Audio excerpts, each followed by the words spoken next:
Back out live there to New York City. You see there the Statue of Liberty in our continuing coverage of the Jeffrey Epstein saga. Obviously, it all started there in New York City. And this, as President Trump and Attorney General Pam Bondi have asked some of these judges in New York City courtrooms to unseal some of this grand jury testimony. We'll see whether or not they're successful in that effort here. But our colleagues there at Fox 5 in New York, they're also covering this story, including our friend there, Linda Schmidt. She joins me. Linda, thanks for being with us here. This has been very fast moving over the last 24 hours here. What more do we need to know? Well, first of all, there has been so much public outcry about this that public outcry has forced the president to shift directions. Now, not only has the public outcry come from his base is very disappointed in the way his administration has been handling this case. In addition to that, members of Congress, including Republicans, are very upset with the president here. Primarily what everybody wants to see, they want to see Jeffrey Epstein's client list. If that client list really exists, they want to see it. They want to see the names of the powerful, wealthy men on that list that he was sex trafficking young girls to. Now, go ahead, take a look at this video here. In the meantime, Attorney General Pam Bondi says that she is seeking court permission today. She has not done it yet, but she is doing it. That's what she said, and she will be asking them to release this information, but it is going to be ultimately a judge who decides if any new information is made public. Now, Jeffrey Epstein, he committed suicide back in 2019 while awaiting trial on federal charges of trafficking underage girls. Now the Trump administration is trying to contain the fallout after the Justice Department announced earlier this month that no more Epstein evidence would be released to the public, and that Epstein did not keep an incriminating list of clients, even though Bondi told Fox News back in February she had that list sitting on her desk. Mr. Trump is now calling the hype around this case a hoax, and he has blamed the Democrats, but then he switched gears yesterday and he directed Bondi to release more information on the case. Now, the president posting on Truth Social today, I don't know if you guys have it, I hope you do, but he says, quote, if there was a smoking gun on Epstein, why didn't the Dems, who controlled the files in this case for 4 years and had Garland and Comey in charge, use it? Because they had nothing.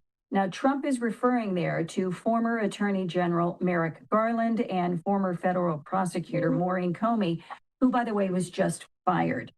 Ghislaine Maxwell, who was Epstein's former girlfriend, that's her right there, and a longtime confidant, was convicted back in 2021 on charges that she helped Epstein lure young girls to sexually traffic them. She is currently serving 20 years in prison.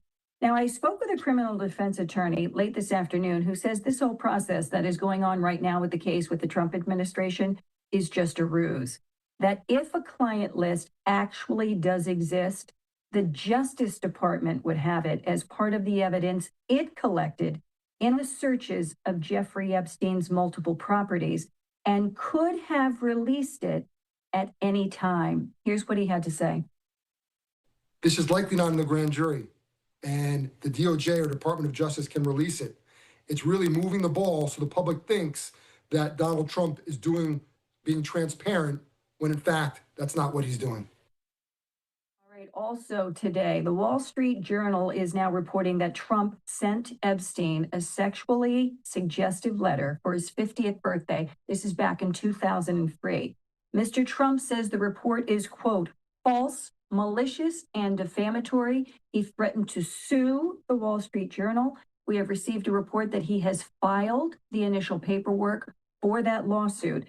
And I must tell you as well that the Wall Street Journal is owned by the same company, of course, that owns Fox 5, which is where I work.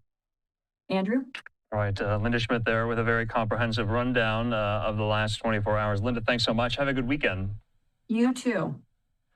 Okay, just want to follow up on that piece of breaking news Linda just referred to here. Take a look at this. This is from Nandita Bose there at Reuters, saying, breaking, President Trump filed a lawsuit Friday against Dow Jones, News Corp, Rupert Murdoch, and 2 Wall Street Journal reporters raising claims under federal libel law. According to court records, the case was filed there in Miami federal court.